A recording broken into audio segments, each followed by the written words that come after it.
好消息啊，好消息！朋友们，你们敢相信吗？农村的可能要恢复到那个30年之前那个时候的一个繁荣景象了。你们有没有发现，现在就是平时过节的时候，农村的基本上是没有什么人的。所以说呢，农村是感觉比较凄凉，或者农村没有什么人情味。那么大家呢都不在了，在的呢都是一些老人小孩呢，都是比较冷冷清清，比较凄惨的感觉。但是你敢相信吗？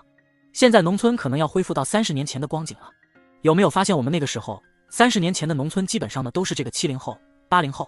那么家里面有电视机啊，然后电冰箱，这个彩电，然后那个时候有一个这个收音机就很好了。缝纫机、自行车真的是很容易满足的，不像现在家里面必须要有什么这个大平层，然后豪宅、豪车，然后呢还要娶漂亮的老婆，还有呢孩子要读很好的这个学校。所以说这样一个截然不同的一个景象，城市里面确实啊越来越繁华了。但是有多少年轻人却背离了这个呀房贷、这个车贷，心里面非常的不舒服。然后现在很多年轻人呢把身体也搞垮了，包括在城市里面那么奋斗，那么这些房贷车贷也让他压得喘不过气来。所以说现在很多年轻人就想换一种活法，不想再背负这个房贷，也不想再背负这个车贷，而是想要回到农村去搞养殖。你看看现在新农村开发了，然后道路也修好了，以前呢都是那种稀泥巴路，然后呢去哪里都不方便，然后呢开个小汽车，车子上面都是一车的这个泥巴，对不对？那么现在农村有的地方，包括一些县城都有这个火车站，那么回来也是比较方便。还有些县城呢有那种这个机场，那么是不是越来越好了？所以现在很多年轻人他不想在城市里面待了，感觉这个房贷车贷确实让人吃不消，然后娶个老婆在城市里面真的是好贵，那么放在农村里面摆这个酒席，那么请亲戚朋友吃一顿饭就够了，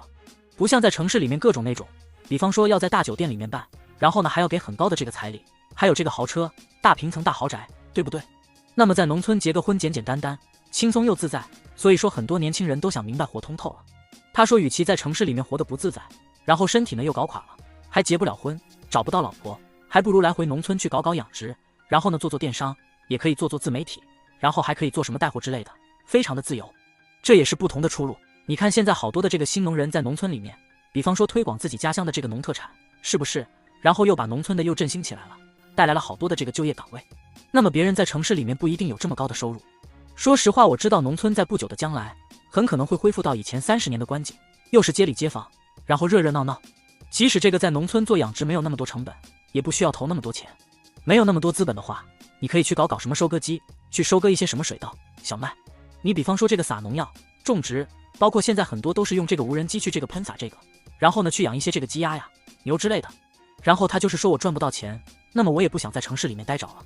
城市里面的这个房贷、车贷让我喘不过气来，孩子的教育费也让我喘不过气来。所以说在农村的时候，我吃我想吃的话，我就在地里面去种点菜，种点辣椒，然后水果蔬菜也不用花什么钱，大米呢也可以自己去种植，种植一点这个水稻，然后呢基本上没有什么太多的开销，就算是没有钱，在农村里面也饿不死。但是在城市里面就不一样了，每一天一开门一睁眼就需要这个钱。你比如说像现在很多的人呢，如果说你还不起房贷，就有可能这个房子会被这个法拍，然后最后呢房子没有了，那个首付款也没有了。所以说呢越来越多的人想要回到农村，对此你们觉得怎么样呢？有没有什么不一样的看法？是否会觉得农村一定会恢复到30年前的这个繁荣景象？也欢迎大家在评论区留言讨论。